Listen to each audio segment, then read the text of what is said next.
ஞானானந்தமயம் தெய்வம் நிர்மலஸ்படிகாகிருதியும் ஆதாரம் சர்வ வித்யானாம் ஹயக்ரீவம் உபாஸ்மகி. அஸ்ட்ரோ டிவி நேயர்களுக்கு அஸ்ட்ரோ கேஎஸ் ஐயங்காரின் பணிவான நமஸ்காரங்கள். மாத பலன், குரோதி வருஷம் மார்கழி மாதத்தினுடைய பலன், அதாவது 16/12/2024 13/1/2025 வரை உண்டான காலகட்டத்திற்கு என்னென்ன பலன்கள் மேஷம் முதல் மீனம் வரை அப்படின்னு பார்க்கலாம். அதற்கு முன்னாடி இந்த மாதத்தில் வரக்கூடிய கோள்சாரம் என்ன, கோள்களின் மாற்றங்கள் என்னென்ன இந்த மாதத்தில், அது தவிர இந்த மாதத்தில் வரக்கூடிய விசேஷங்கள் என்னென்ன அப்படின்றதையும் பார்ப்போம். அதற்கு பிறகு ஒரு ராசியாக வரிசைப்படுத்தி இந்த மாதத்தினுடைய பலன்களையும் இந்த மாதத்தில் சந்திராஷ்டம நாட்கள் என்னன்றதையும் பார்க்கலாம். இந்த மாதத்தினுடைய கோள்சாரம் அப்படின்னு பார்க்கும்பொழுது காலபுருஷ தத்துவத்தின் 2வது ராசியான ரிஷபத்தில் குரு வக்கரகதியில், கடகத்தில் செவ்வாய் வக்கரத்தில், கன்னியில் கேது, விருச்சிகத்தில் புதன், சூரியன் மார்கழி மாதம்ன்றதுனால தனுசு மாதம் தனுசு ராசியில், சுக்கிரன் மகரத்தில், கும்பத்தில் சனி, ராகு மீனத்தில் இருக்க. இந்த மாதம் மாத கிரகம்னு சொல்லக்கூடிய சூரியன் தனுசுக்கு வந்ததிலிருந்து தனுர் ராசி தனுர் மாதம் ஆரம்பமாகுது.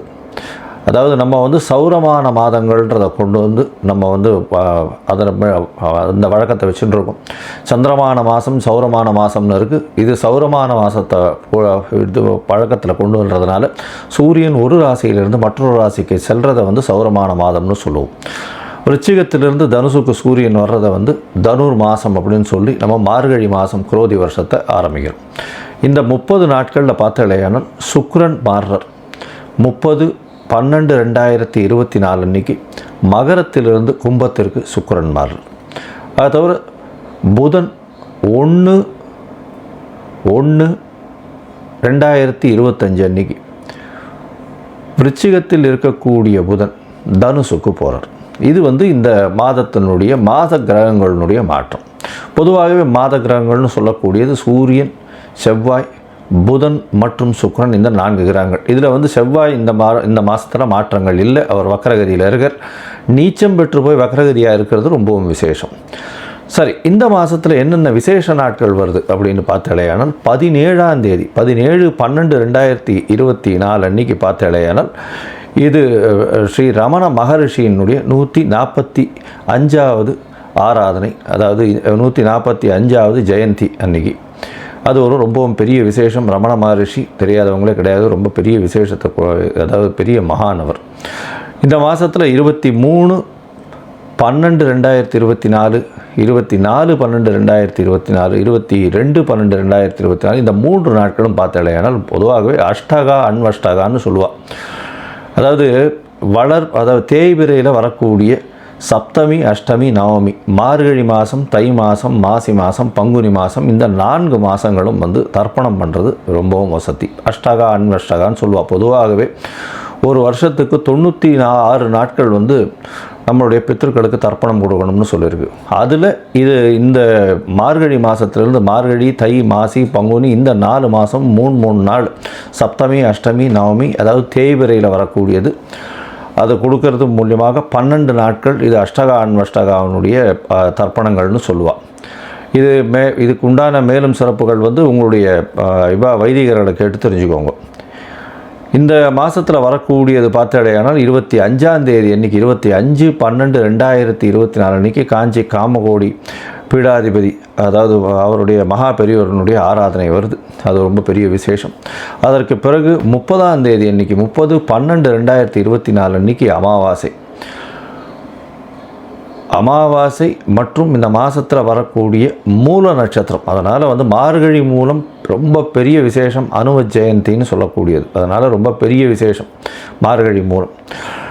இந்த மாதத்தில் பார்த்தாலேனால் 1/1/2025 ஆங்கில புத்தாண்டு, அதாவது உலகமெங்கும் சிறப்பாக எடுத்துக்கொள்ளக்கூடிய ஃபினான்ஷியலாக மாற்றங்கள் ஏற்படுத்தக்கூடிய விஷயங்கள். அதனால் இந்த கேலண்டர் இயர்னு சொல்லக்கூடிய 1/1/2025 உலகம் மொத்தம் கொண்டாடப்படக்கூடிய ஒரு விசேஷம். இந்த மாதத்தில் அதாவது 10/1/2025 வைகுண்ட ஏகாதசி, அதாவது மிகவும் சிறப்பான விஷயம்னு சொல்லக்கூடியது வைணவ சம்பிரதாயத்தில் ஏகாதசி, அதுலேயும் வைகுண்ட ஏகாதசி, சொர்க்கவாசல் திறந்தவுடனே சொர்க்கவாசல் போயிட்டு வர்றது ரொம்பவும் விசேஷம். வைகுண்ட ஏகாதசி அன்னைக்கு உபவாசம் இருக்கிறது ரொம்பவும் விசேஷம். இந்த காலகட்டத்தில் ஸ்ரீரங்கத்தில் ரொம்ப பெரிய ஏற்றத்தோடு இருக்கக்கூடிய காலகட்டமாக இருக்கும். வைகுண்ட ஏகாதசி ரொம்பவும் விசேஷமான ஒரு விஷயம். இந்த மாதத்தில் பார்த்தாலேயானால் 11ஆம் தேதி ஊடாரை வெல்லும் சீர் கோவிந்தான்ற பாசுரம் 27வது பாசுரம். அதாவது இந்த மாதம் மொத்தமே பார்த்தாலேயானால் ஆண்டாள் நாச்சியாருக்கு உண்டான மாதம் மார்கழி மாதம். பொதுவாகவே மார்கழி மாதம்னு சொல்லக்கூடியது தேவர்களுக்கு, அதாவது இந்த தட்சிணாயனம்ன்றது ஈவினிங் டைம், அதாவது ராத்திரி பொழுதுன்னு சொல்லக்கூடியது. இது அதிகாலை பிரம்ம முகூர்த்த நேரம்னு சொல்லக்கூடியது. ஏன்னா இதுக்கு அடுத்த மாதம் பார்த்தாலேயானால் தை மாதம் வந்துடுறது, உத்தராயணம் பிறந்துடும். அதனால் இது பிரம்ம முகூர்த்த காலம்னு சொல்லக்கூடியது இந்த மார்கழி மாதம். அதனால் எல்லோரும் கார்த்தால ஒரு 4 மணி 4:15 மணிக்கே எழுந்து திருப்பாவை சொல்கிறதும் திருவம்பாவை சொல்கிறதும் ரொம்ப விசேஷம். ஆண்டாள் நாச்சியார் 12 ஆழ்வார்களில் அவரும் ஒருத்தர். அதாவது ஒரே ஒரு பெண் ஆழ்வாராக இருக்கிறது பெரிய விசேஷத்தை கொடுக்கும். அவர் சொன்னது இந்த திருப்பாவை 30 சொல்கிறது ரொம்ப விசேஷம். இந்த 27வது பாசுரம் பெரிய விசேஷத்தை கொடுக்கக்கூடியது. ஊடாரை வெல்லும் சீர் கோவிந்தான்ற பாசுரம். அது இந்த 11ஆம் தேதி 11/1/2025 அன்றைக்கி வருது. 13ஆம் தேதி போகி பண்டிகை. அது தவிர போகி பண்டிகைன்னா இந்த மாதம் முடிகிறது. 14ஆம் தேதிக்கு மகர சங்கராந்தி ஆரம்பிச்சுடுறது, தை மாதம் ஆரம்பிச்சுடுறது. 13ஆம் தேதியோடு இந்த மாதம் முடிஞ்சுடுறது. இந்த மாதம் மொத்தமே ரொம்பவும் விசேஷமான நாட்களாகவே இருக்கும். ஏன்னா 30 நாட்களும் சிவன் கோவில்லையும் சரி, வைணவ கோவில்லையும் சரி ரொம்பவும் விசேஷமாக இருக்கும். வைணவ கோவில் எல்லாவற்றிலும் திருப்பாவை சத்தங்களும், திருப்பாவை பாடல்களும், திருப்பாவை பஜனைகளும் கார்த்தால இருக்கும். சிவன் கோவிலில் பார்த்தாலேனால் மாணிக்கவாசகர் எழுதின திருவம்பாவை ஃபுல்லாகவே போயின்னு இருக்கும். இந்த மாதம் மொத்தமே அர்லி மார்னிங் ஒரு 4லேருந்து 4:30க்குள்ளே இந்த காலங்காத்தால் ஓசோன் லேயரும் நல்லபடியாக இருக்கும்னு சொல்லுவாள்.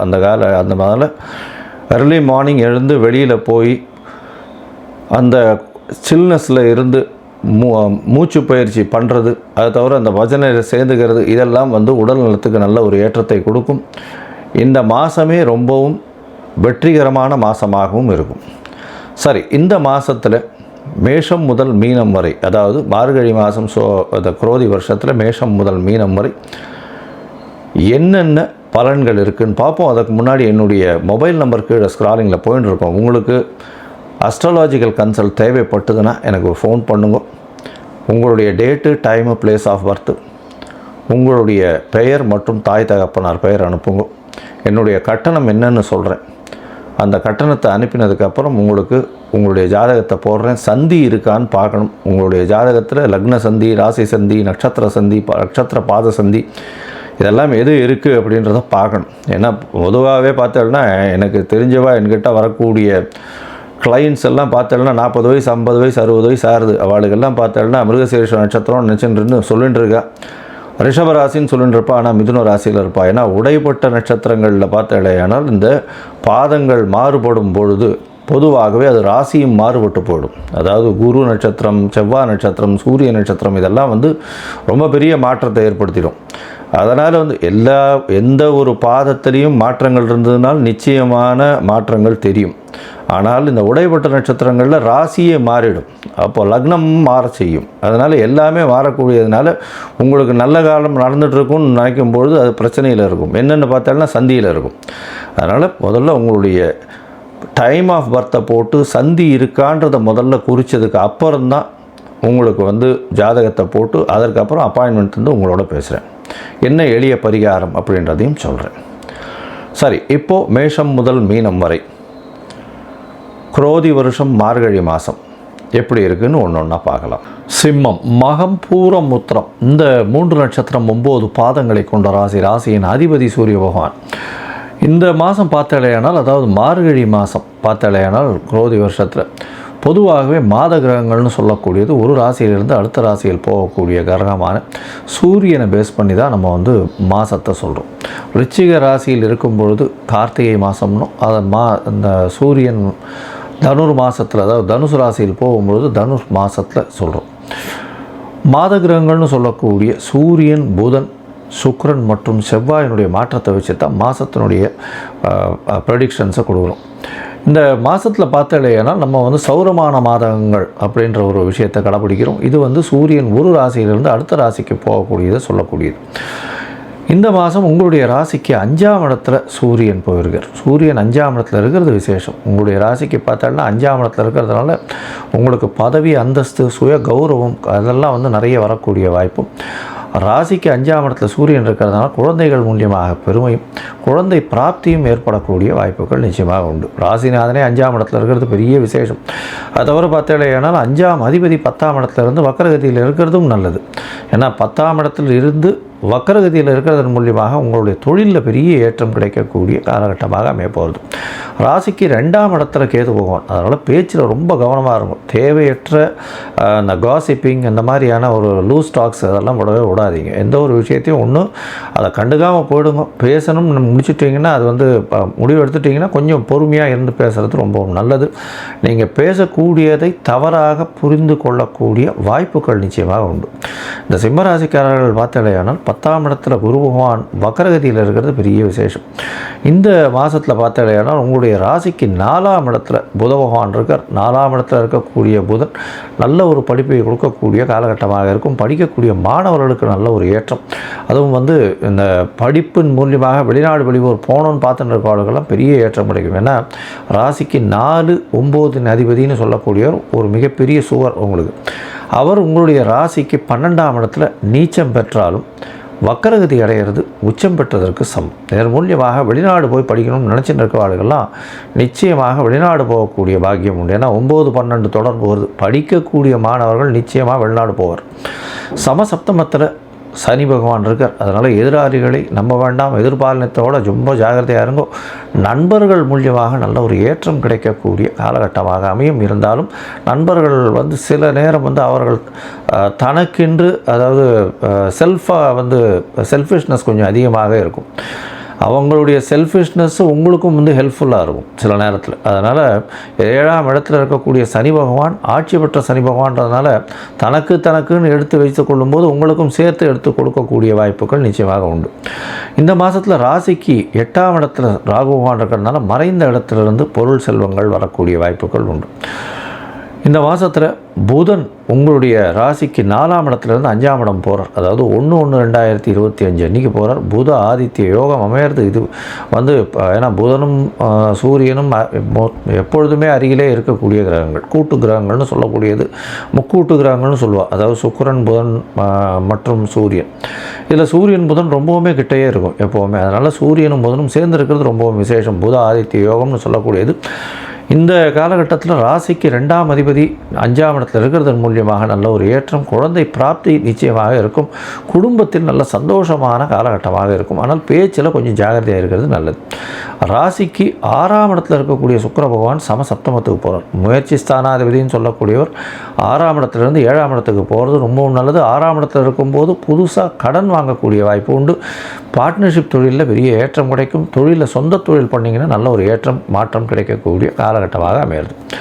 இந்த மாதத்தில் பார்த்தாலேனால் அரசு சார்ந்த எந்த ஒரு கான்ட்ராக்டாக இருந்தாலும் சரி, அரசு தொழிலில் இருந்தாலும் சரி, அரசு துறையில் இருந்தாலும் சரி, அரசியல் தலைவர்களாக இருந்தாலும் சரி, அவர்களுக்கு நல்ல ஒரு ஏற்றம் கிடைக்கக்கூடிய காலகட்டம். இருந்தாலும் நண்பர்களிடம் ரொம்ப ஜாகிரதையாக இருக்கிறது நல்லது. அதன் மூலியமாக பிரச்சனைகள் வரக்கூடிய வாய்ப்பு உண்டு.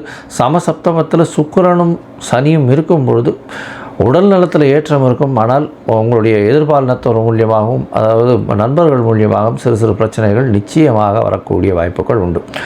இந்த மாதத்தில் பார்த்தீங்கன்னா படிக்கக்கூடிய மாணவர்களுக்கு நல்ல ஏற்றம், போட்டித் தேர்வில் வெற்றி பெறக்கூடிய வாய்ப்புகள் நிச்சயமாக உண்டு. சுக்கிரன் 6ஆம் இடத்துல இருக்கும்போது 12ஆம் இடத்தையும் பார்க்கறதுனால வெளிநாடு போகக்கூடிய பாக்கியம் உண்டு. வெளிநாட்டில் வந்து படிக்கிறதுக்குன்னு போகக்கூடிய பாக்கியம், வேலை நிமித்தமாக ஷார்ட் ட்ரிப் போகக்கூடிய வாய்ப்புகள் நிச்சயமாக இருக்கும். இந்த காலகட்டத்தில் முயற்சிகளை சிறிது தள்ளி போடுறது ரொம்பவும் நல்லது. இது சந்திராஷ்டம காலகட்டம் அப்படின்னு சொல்லக்கூடியது. ஒருவேளை இந்த சந்திராஷ்டம காலகட்டத்தில் நீங்கள் செய்ய வேண்டிய காரியங்கள் இருந்ததேயானால் நிச்சயமாக ஒரு அருகில் இருக்கக்கூடிய சிவன் கோவிலில் நீங்கள் வந்து இந்த பச்சரிசியோ நெல்லோ தானமாக கொடுத்துட்டு பண்ணுறதன் மூலியமாக சந்திராஷ்டமத்தின் தாக்கம் குறையும். இந்த சிம்மராசிக்காரர்களுக்கு 3/1/2025 5/1/2025 வரலும் இந்த சந்திராஷ்டம காலம் இருக்குது. நீங்கள் அருகில் இருக்கக்கூடிய நெல்லையப்பர் கோவிலில் போய் வணங்கிட்டு அங்கே ஒரு மல்லிகைப்பூ மாலை போட்டு வர்றதன் மூலியமாக இந்த மாதம் சிம்மராசிக்காரர்களுக்கு பெரிய ஏற்றத்தை கொடுக்கக்கூடிய காலமாக அமையும்.